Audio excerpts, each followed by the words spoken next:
And next, I want to talk about some of the example of using QuickTexture. It is amazing add-on from I think it's produced by Jaume Revive and his team. And yeah, or his company, Big, Medium, and Small. I'm not sure. I didn't reading too much about the about him page. Sorry. Um. So actually, in this tutorial, I would say majority of the grass or all the asset, it's actually I'm just going to using this approach, which is just very conceptual version of. As you can see, this previously this is a crappy PNG ivy that I did myself. I just directly going to use it by creating a plan and Control plus T, and I going to assign this to this plan.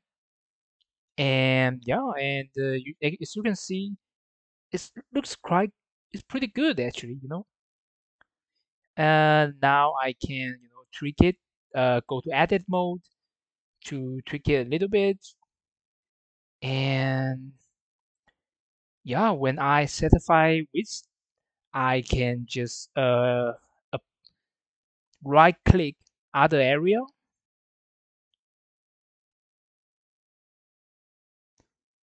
I'm continually tweaking the look of this ivy.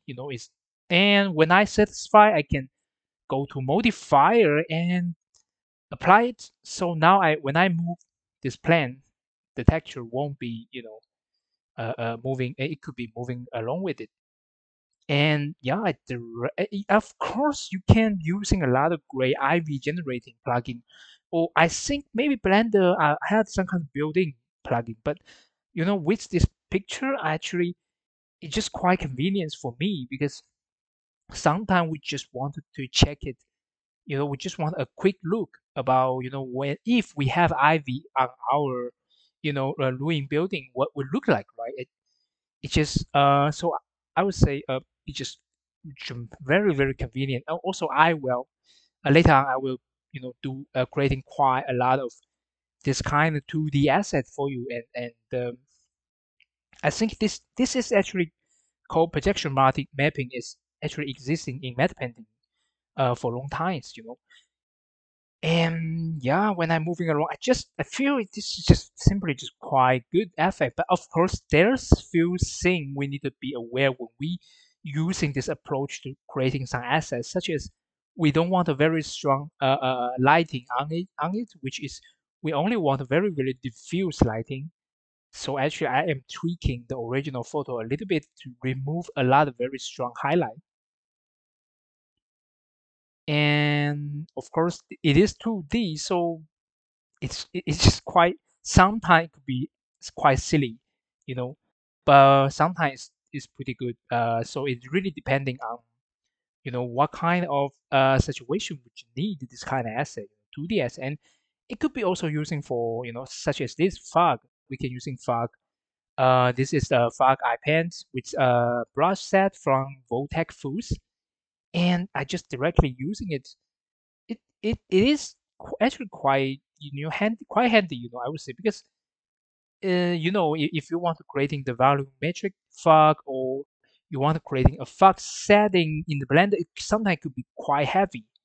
But with this asset, this 2D asset, it just as you can see, you can preview a lot of result pretty fast. And I going to creating a little shadow, a cast shadow to blocking the sunlight of the foreground. And yeah, as you can see, that the mood is just pretty cool. It's just we are pretty much there, and of course later on, if you wanted to, for me is sometimes I just want to do a quick 2D concept, so I can pan over to remove some of the weird stuff.